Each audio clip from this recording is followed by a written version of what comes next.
Hello friends, आज हम सुनेंगे महादेवी वर्मा की कहानी गौरा गाय। गौरा मेरी बहन के घर पली हुई गाय की बच्चियाँ थी। उसे इतने स्नेह और दुलार से पाला गया था कि वह अन्य गोवत्साओं से कुछ विशिष्ट हो गई थी। बहन ने एक दिन कहा, तुम इतने पशु पक्षी पाला करती हो, एक गाय क्यों नहीं पाल लेती जिसका कुछ उपयोग हो। वास्तव में मेरी छोटी बहन श्यामा अपनी लौकिक बुद्धि में मुझसे बहुत बड़ी है और बचपन से ही उनकी कर्मनिष्ठा और व्यवहार कुशलता की बहुत प्रशंसा होती रही है, विशेषतः मेरी तुलना में। यदि वह आत्मविश्वास के साथ कुछ कहती है तो उनका विचार संक्रामक रोग के समान सुनने वाले को तत्काल प्रभावित करता है। आश्चर्य नहीं, उस दिन उनके प्रतियोगितावाद संबंधी भाषण ने मुझे इतना अधिक प्रभावित किया कि तत्काल उस सुझाव का कार्यान्वयन आवश्यक हो गया। वैसे खाद की किसी भी समस्या के समाधान के लिए पशु पक्षी पालना मुझे कभी नहीं रुचा, पर उस दिन मैंने ध्यानपूर्वक गौरा को देखा। पुष्ट लचीले पैर, चिकनी भरी पीठ, लंबी सुडैल गर्दन, निकलते हुए छोटे छोटे सींग, भीतर की लालिमा की झलक देते हुए कमल की पंखुड़ियों जैसे कान, सब सांचे में ढला हुआ सा था। गौरा को देखते ही मेरी गाय पालने के संबंध में दुविधा निश्चय में बदल गई। गाय जब मेरे बंगले पर पहुंची तब मेरे परिचितों और परिचारकों में श्रद्धा का ज्वार सा उमड़ आया। उसे गुलाबों की माला पहनाई, केसर रोली का बड़ा सा टीका लगाया गया, घी का दिया जलाकर आरती उतारी गई और उसे दही पेड़ा खिलाया गया। उसका नामकरण हुआ गौरांगिनी या गौरा। गौरा वास्तव में बहुत प्रियदर्शनी थी। विशेषतः उसकी काली बिलोरी आँखों का तरल सौंदर्य तो दृष्टि बांधकर स्थिर कर देता था। कुछ ही दिनों में वह सबसे इतनी हिलमिल गई कि अन्य पशु पक्षी अपनी लघुता और उसकी विशालता का अंतर भूल गए। पक्षी उसकी पीठ और माथे पर बैठकर उसके कान तथा आँखें खुजलाने लगे। वह भी स्थिर खड़ी रहकर और आंखें मूंदकर मानो उनके संपर्क सुख की अनुभूति में खो जाती थी। हम सबको वह आवाज़ से नहीं, पैरों की आहट से भी पहचानने लगी। निकट जाने पर वह सहलाने के लिए गर्दन बढ़ा देती, हाथ फेरने पर मुख आश्वस्त भाव से कंधे पर रखकर आंखें मूंद लेती। एक वर्ष के उपरांत गौरा एक पुष्ट सुंदर वत्स की माता बनी।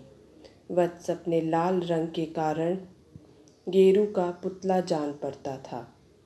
माथे पर पान के आकार का श्वेत तिलक और चारों पैरों में खुरों के ऊपर सफ़ेद वलय ऐसे लगते थे मानो गेरू की बनी वत्स मूर्ति को चांदी के आभूषणों से अलंकृत किया हो। बछड़े का नाम रखा गया लालमणि, परंतु उसे सब लालू के संबोधन से पुकारने लगे। अब हमारे घर में मानो दुग्ध महोत्सव आरंभ हुआ। गौरा प्राय 12 सेर के लगभग दूध देती थी, अतः लालमणि के लिए कई सेर छोड़ देने पर भी इतना अधिक शेष रहता था कि आसपास के बाल गोपाल से लेकर कुत्ते बिल्ली तक सब पर मानो दूधो नाहों का आशीर्वाद फलित होने लगा। दुख दोहन के समय वे सब गौरा के सामने एक पंक्ति में बैठ जाते और महादेव उनके खाने के लिए निश्चित बर्तन रख देता। फिर नाप नाप कर सबके पात्रों में दूध डाल दिया जाता, जिसे पीने के उपरांत वे एक बार फिर अपने अपने स्वर में कृतज्ञता ज्ञापन सा करते हुए गौरा के चारों ओर उछलने कूदने लगते। जब तक वे सब चले न जाते गौरा प्रसन्न दृष्टि से उन्हें देखती रहती। पर अब दुख दोहन की समस्या कोई स्थायी समाधान चाहती थी। गौरा के दूध देने के पूर्व जो ग्वाला हमारे यहाँ दूध देता था, जब उसने इस कार्य के लिए अपनी नियुक्ति के विषय में आग्रह किया तब हमने अपनी समस्या का समाधान पा लिया। 2-3 मास के उपरांत गौरा ने दाना चारा खाना बहुत कम कर दिया और वह उत्तरोत्तर दुर्बल और शिथिल रहने लगी। चिंतित होकर मैंने पशु चिकित्सकों को बुलाकर दिखाया। वे कई दिनों तक अनेक प्रकार के निरीक्षण, परीक्षण आदि द्वारा रोग का निदान खोजते रहे। अंत में उन्होंने निर्णय दिया कि गाय को सुई खिला दी गई है, जो उसके रक्त संचार के साथ हृदय तक पहुंच गई है। मुझे कष्ट और आश्चर्य दोनों की अनुभूति हुई। सुई खिलाने का क्या तात्पर्य हो सकता है? चारा तो हम स्वयं देखभाल कर देते हैं, परंतु संभव है उसी में सुई चली गई हो। पर डॉक्टर के उत्तर से ज्ञात हुआ कि चारे के साथ सुई गाय के मुख में ही छिदकर रह जाती है। गुड़ की डली के भीतर रखी गई सुई ही गले के नीचे उतर जाती है और अंततः रक्त संचार में मिलकर हृदय में पहुंच सकती है।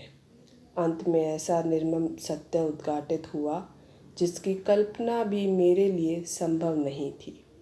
प्राय कुछ ग्वाले ऐसे घरों में जहाँ उनसे अधिक दूध लेते हैं, गाय का आना सह नहीं पाते। अवसर मिलते ही वह गुड़ में लपेटकर सुई उसे खिलाकर उसकी असमय मृत्यु निश्चित कर देते हैं।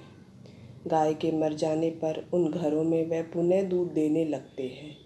सुई की बात ज्ञात होते ही ग्वाला एक प्रकार से अंतर्धान हो गया।